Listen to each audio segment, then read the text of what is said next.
Hi, today I'm going to be presenting you with a proper how-to speech on how to paint using acrylic paints.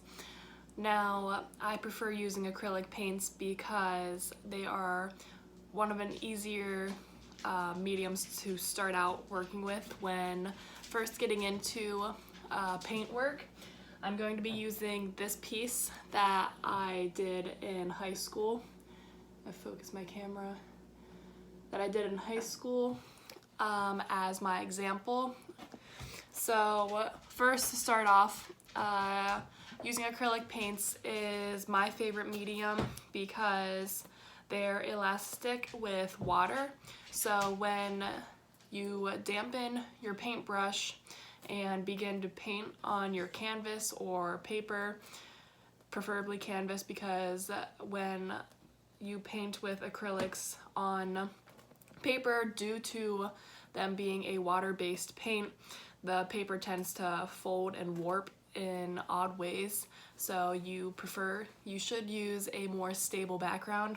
But with working with acrylics, you can see here that I did some light shading with gray and blended that with the white and the red. There it goes from lighter up here in the hair to darker along the sides, and underneath here there's very light.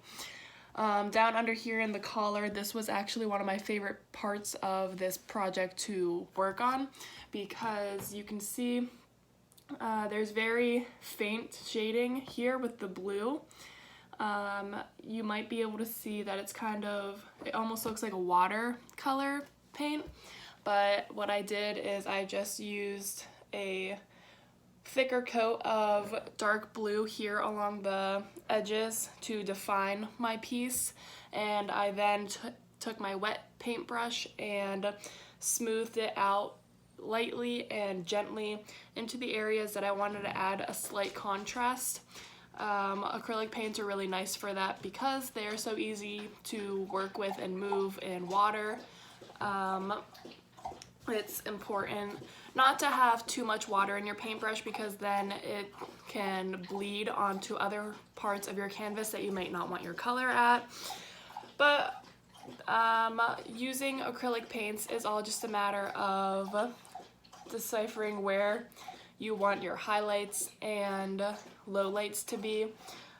For this example specifically, his face is angled at this way, so when I'm thinking about painting this, I should have a light source in my head focused up here in the upper corner.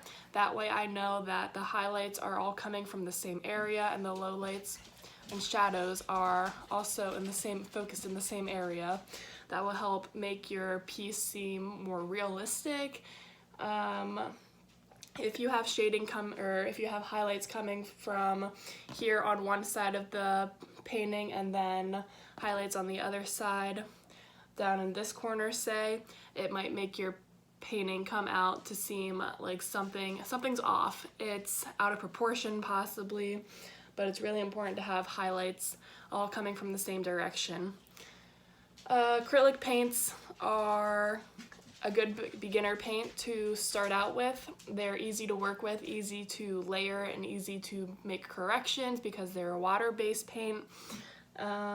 I hope that you're able to pick up a cheap pack from the store and make a creation on your own that comes out simply and easily beautiful.